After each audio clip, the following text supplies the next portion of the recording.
Maka dia wajib satu majelis akad. Makanya tidak boleh kalau bersirkah dengan pemodal 3 orang, oke? Dengan pemodal pertama sirkahnya itu hari Senin, pemodal kedua hari Selasa, pemodal ketiga hari Rabu, itu tidak sah. Ya. Terus hikmahnya apa? Kalau majelis Webex itu bisa berarti? Apa? Majelis Webex. Webex itu apa? Pertemuan online. Oh, boleh. Zoom. Boleh. Jadi yang penting dia satu waktu yang bersamaan dan atau tempat yang bersamaan. Makanya dia harus memenuhi 4 hal ini, itu syarat. Dan itu sebenarnya cara ijab kabul secara umum. Maka dia wajib satu majelis. Misalnya cuma teleponan itu boleh. Tapi ingat, jangan sampai mati teleponnya. Kalau mati dan belum selesai ijab kabulnya harus diulangi. Intinya dia satu waktu yang bersamaan. Oke. Nah, maka harus satu majelis akad. Nah, salah satu kesalahan crowdfunding, ya, terutama yang konvensional. Jadi gini ya, Anda itu jangan memahami bahwasannya yang namanya sirkah itu tentang bagi hasil. Salah. Oke. Bagi hasil itu cuma implikasi sirkah. Tapi yang namanya sirkah bukan bagi hasil gitu loh. Itu cuma implikasinya. Kalau sirkahnya yang the whole idea tadi dari pengertian syar'i itu. Makanya walaupun dia bilang ini bukan pakai bunga, kita nggak pakai perhitungan persentase atau tidak pakai pinjaman. Kita sirkah, kita bagi hasil. Itu harus dilihat benar nggak faktanya dia melakukan sirkah yang benar. Karena banyak crowdfunding itu memang tajuknya bagi hasil. Tapi apakah sudah sesuai syariah? Belum tentu. Bahkan banyak crowdfunding dengan menamakan syirkah. Oke. Maka saya jawab kesalahan itu dari ini saja pertanyaannya. Dia mesti nyepreading. Siapa yang berniat ikut masuk ke grup? Masukin ke grup. Kalau sudah siap silahkan transfer gitu kan? Iya kan? Padahal misalnya dia crowdfunding 100 orang, transfernya bisa barengan nggak? Enggak. Terus saya tanya, akadnya kapan? Majelis akadnya kapan? Wong dia buka dalam rentang 1 bulan.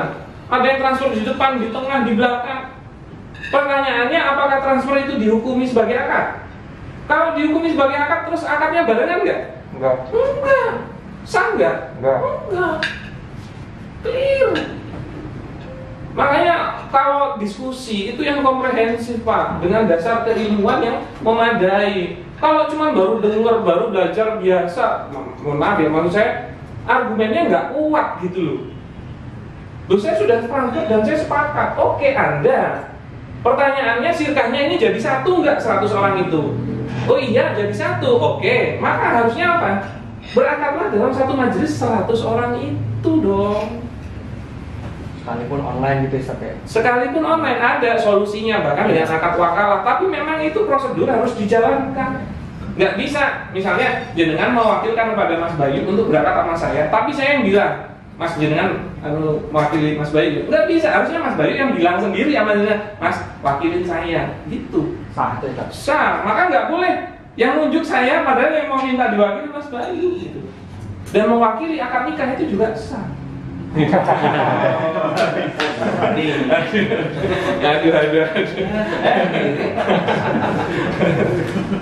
Hampir aja nanti nggak masuk mulut ya. Udah dengar nikah itu langsung Cari wakil. Ada solusi. Kalau itu nggak perlu wakil ngatar. Turun sendiri ya. Iyalah, nggak niat berarti ya. Mewakili akad itu boleh, tapi mewakili pelakunya tidak boleh. Berarti mewakili akad nikah boleh, tapi mewakili jadi suami enggak boleh. Aduh. Dan pada saat akad nikah, loh kok itu terus yang dibahas ya. Pada saat akad nikah dia harus bilang, saya mewakili si A untuk menikahi Anda. Jangan saya menikahi Anda, dia yang dapat gitu. Maka satu majelis akad itu harus, karena apa? Dia syarat rukun. Seperti wudhu tadi. Wudhu bagian dari rukun enggak? Bukan. Tapi wudhu itu syarat. Maka sholat nggak pakai wudhu itu tidak sah. Tapi dalam kegiatan bersolatnya nggak ada kegiatan wudhu gitu loh. Wudhunya sebelum beramal, sebelum sholat. maka rukun dan syarat itu harus terpenuhi. Kan gitu kan. Nah, syaratnya ijab qabul wajib satu majelis akad. Ini hukum syariat, makanya nggak bisa ditawar gitu loh. Dan ini pattern yang harus dilalui. Maka kalau tidak dilalui dia tidak sah.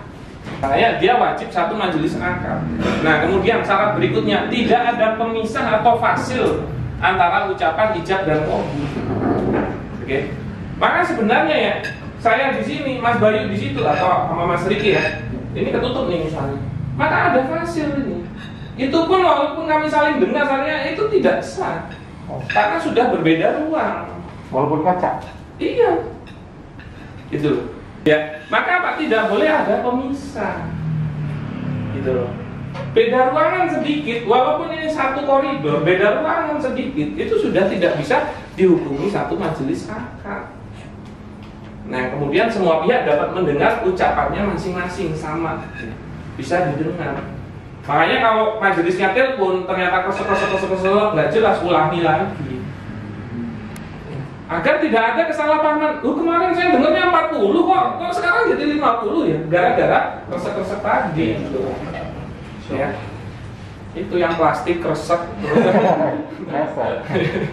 Ya. Nah, itu syarat. Oke, maka terciptalah yang namanya sebuah pattern dari skema rukun syirkah, ya. Berarti apa? Ada pelaku akad, yaitu pengelola dan pemodal, ya. Kemudian ada objek, yaitu amal atau pengelolaan atau jasanya si pengelola, dan juga pemodal itu ngasih modal. Oke. Kemudian dia berijab qabul, maka patternnya itu seperti ini. Patternnya 3. Oke. Tapi dari pattern ini kita bisa melihat dia sah atau tidak. Pertama, pelaku akadnya adalah adanya pengelola mudhari. Ketemunya siapa? Sohibul mal, yaitu pemodal. Oke. Pengelola ngasih apa sih? Amalnya, yaitu sebagai amal pengelolaan. Iya kan? Sedangkan pemodal itu ngasih modal. Oke. Kemudian mereka berijab qabul. Ingat, kalau dia sah ini, oke, maka baru sah memanfaatkan ininya dan memanfaatkan ininya. Kenapa? Karena memanfaatkan ini dan ini itu perkara turunan. Kalau ininya enggak sah, ininya juga ngelola atau memanfaatkan ini, itu tidak sah. Begitu juga setelah dikelola dapat untung, dibagi hasil, maka bagi hasilnya tidak sah. Bahkan untuk dia sendiri, karena syirkahnya ini tidak sah, dia mengangkat pegawai pun tidak sah. Gitu loh. Makanya menjadi panjang urusannya gara-gara sebuah syirkah yang tidak sah, turunannya itu langsung nggak sah. Dan semua harta yang hasil pelanggaran syariat atau tidak sah itu memang tetap dihitungnya harta yang haram gitu loh.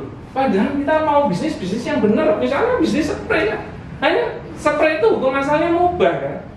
Ya, kecuali pakai zat-zat yang haram, misalnya pakai bulu babi ya, itu jadi. Tapi hukum asalnya kan mubah spray. Kita bukan dalam rangka mau jualan homer, ya kan? Bukan mau buat peternakan babi, tapi gara-gara muamalahnya salah, hasilnya juga salah gitu. Ya.